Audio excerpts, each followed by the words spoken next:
We have to learn about the LM317 as a variable voltage source. Okay, so for first of all we have to see the circuit diagram. As you can see this is a transformer in which we have to build a bridge rectifier, and after bridge rectifier there is a LM317 IC. Okay, in which have three terminals. One is the input, another is the adjustable, another is the output terminal. Okay, so as shown in the circuit diagram, we can see that adjust terminal goes to the R1 box. So R1, this is the adjust terminal goes to the R1 box. Another terminal of the R2 goes to the grounded. So this is the grounded. Then from the output terminal, the output terminal goes to the plus point of the milliammeter. So milliammeter, you can see clearly DC milliammeter. This is a 20 milliampere, 200 milliampere and 2 ampere. Since we have to take the reading from 200 to 300 millimeter range, we have to choose 2 ampere range. So we can connect this pin to directly to the 2 ampere, not the 200 milliampere. Okay. Another end of the common point goes to the resistance, that is a load resistance. So this is a load resistance RL, which we are connected as a load resistance. So RL connected, and another last terminal of the load resistance is connected to the grounded. So this is another terminal which goes to the grounded. So this is a complete one circuit diagram of the LM37. Now this is a calculation. Now we have see the calculation part. So before start the calculation part, we have to measure the input voltage. So direct input voltage, which is the output of the secondary of the transformer.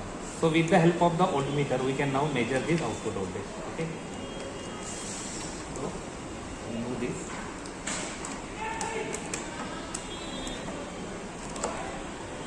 You can directly see the output.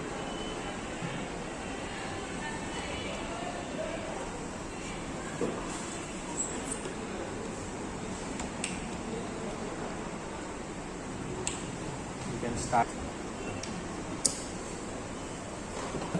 input voltage. So our input voltage is a 11.44. So we can write 11.44. This is your input. So in this LM317, so V reference is already fixed, which is the 1.25 volts. I adjusted is a 100 microammeter. I adjust is a 100 microammeter. That is nothing but the 100 into 10 raised to minus 6 ampere. And therefore we have to calculate the V0 maximum. So formula for V0 maximum is what? V input minus 3 volts. Our V input is what? 11.44. So 11.44 or either 45 minus 3. So we will get the 8.45 volts. So this is our V0 max, that is maximum output voltage, and minimum output voltage is the V reference, which is already 1.24. So now I minimum, that is the minimum current flowing through the circuit. So minimum current formula is what? 50 multiplied by adjusted current. So adjusted current already, that is a 100 microammeter. So 100 microammeter multiplied by 50, we will get 5000 microammeter, which is equivalent to the 5 milliammeter. So depending on this 5 milliampere, now we have calculated the value of the resistance R1, which is in this circuit R1.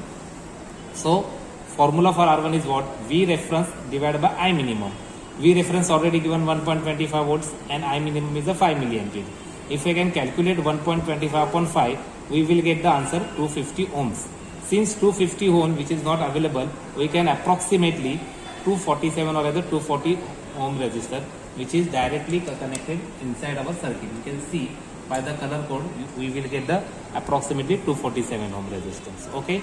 Now for calculations of the R2. So calculation of R2 maximum is what? V0 maximum minus V reference upon I minimum. V0 maximum we will get 8.45. So 8.45 volts minus V reference. V reference is 1.25 divided by I minimum, that is a 5 milliamperes. Okay. So 8.45 minus 1.25,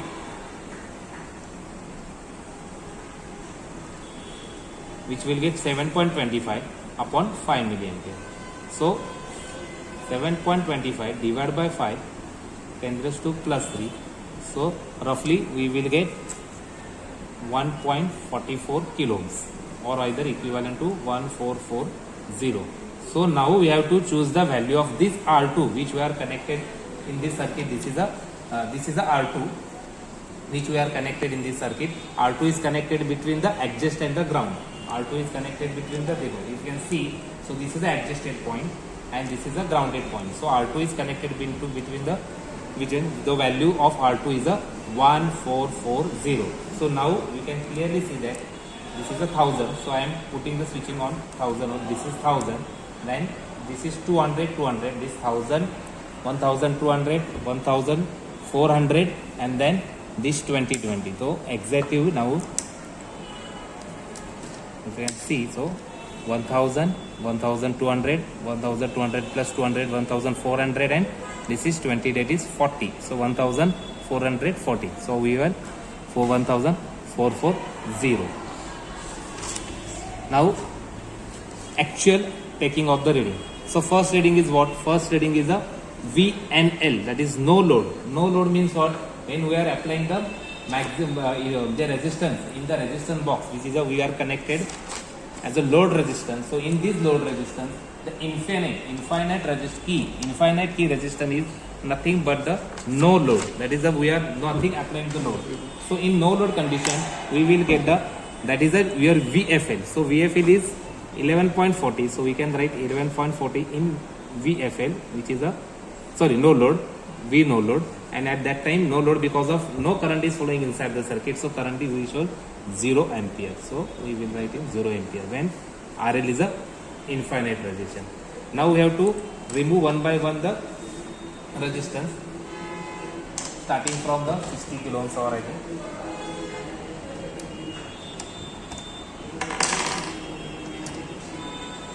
Now we can see, we can remove the resistance of 50, 20, 70.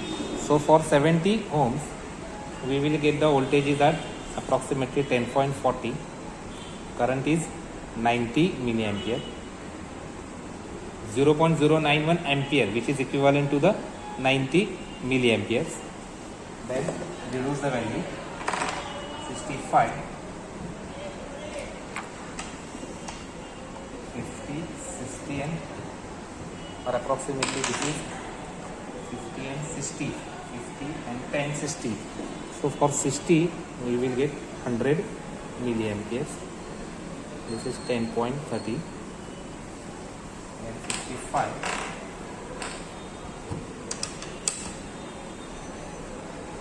for 55 or rather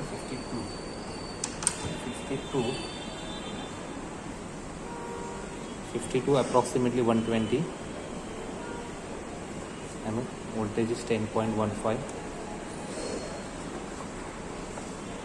Next one is a 50. Exactly 50. So exactly 50 or rather 48. 40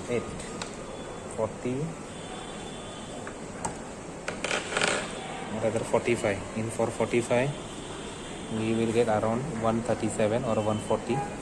So this is 10.08. Then 40 for 40 we will get 150 and 9.98. Then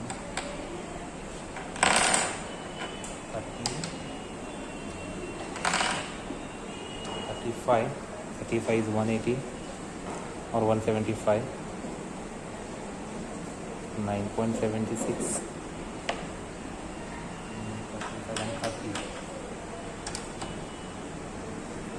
30 exactly 200.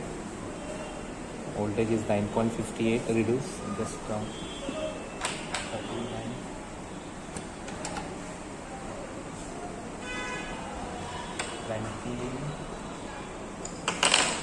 20 to 20, 9.51. 25, 235. Voltage dropped to 9.41. 25, then 22. For 22 we will get 262 milliampere, 9.12 and 20. 20, 284, 8.99, and last is 18, approximately 18. Or exactly 300, it is a 15, exactly 300, approximately there 8.98.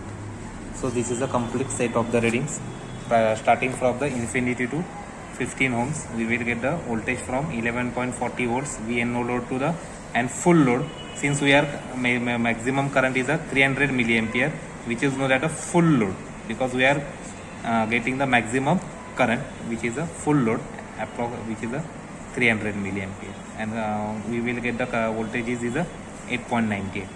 Because this is the first part of this extra. Now for measuring the ripple. So for measuring the output ripple, first you have to measure the input ripple.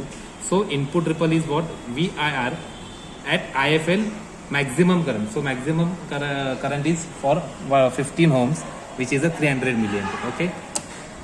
So if you can see, so for the CRO, for the measuring the ripple, we have to connect the CRO, one for terminal at the input and another is at the output. Okay. So we will get the output. So you can clearly see that this is a ripples. Okay. So we have to measure the peak to peak voltage. So if you can see peak to peak, you can see 1, 2, 3. So 3.5 multiplied by 5. So 3.5 is 5 is what? 15.7 something. So we will get the 15.7. So input ripple is a 15.7 volts. So for calculations of the output ripple, V input ripple divided by antilog of 4.5. So 15.7 divided by antilog of 4.5. Antilog of 4.5, substitute the value from the calculators. We can calculate the antilog of 4 point, which is roughly around 1.2 something into 10 raised to 4, I think, and we will get the answer 1.2 something 10 raised to minus 4 volts.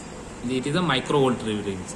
So if you can see, the output ripple is minimized because of this LM31 circuit. So that's why, because of the regulation. So because of the regulation is a output ripple, it is a minimized, which we have clearly seen on the CRO.